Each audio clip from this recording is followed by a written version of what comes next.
Gram panchayat Dariyapur बसही से चल पड़े हैं विकास की ओर।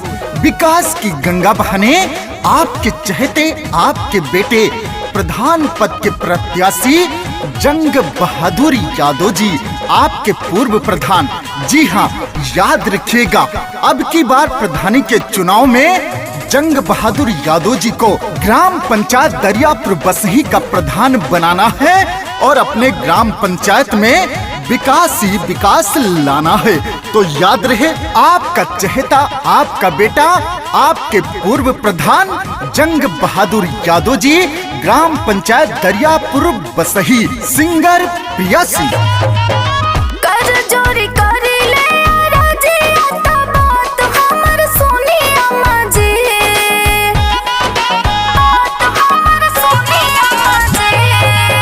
कर जोरी करी ले राजी आता बात हमर सोनी अम्मा जी।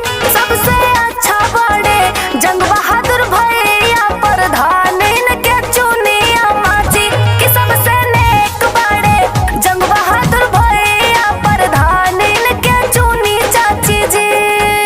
भीष्म बने बैठे रहने से कहाँ चीर हरण रुकने वाला है। बनना है तो श्री कृष्ण बनो, जो इतिहास रचने वाला है।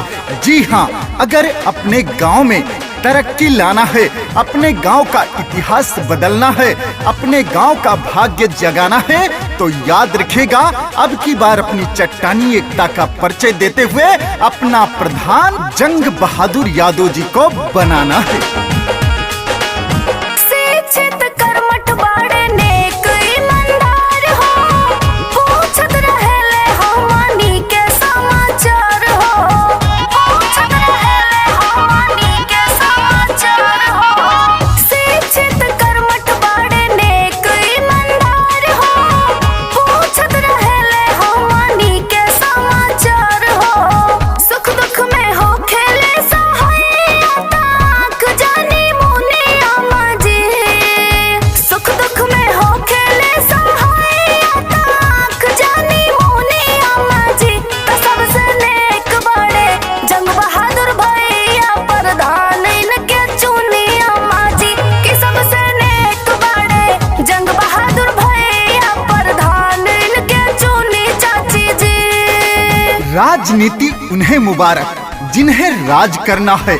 हम तो सेवक हैं, हमें संघर्ष से आगाज करना है, ये कहना है जंग बहादुर यादव जी का। जंग बहादुर यादव जी ऐसे व्यक्ति हैं जो जात पात में कोई भेदभाव नहीं करते, सबके सुख दुख में हमेशा खड़े रहते हैं, जनता की दिन रात मदद करते हैं, दिन रात सेवा करते हैं।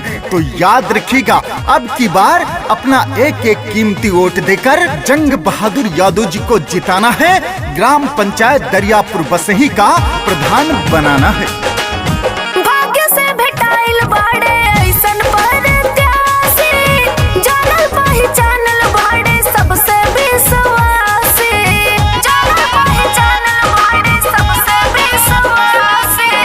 भाग्य से भेटाइल बाड़े ऐसन प्रत्याशी, जानल पहचानल बाड़े सबसे विश्वासी।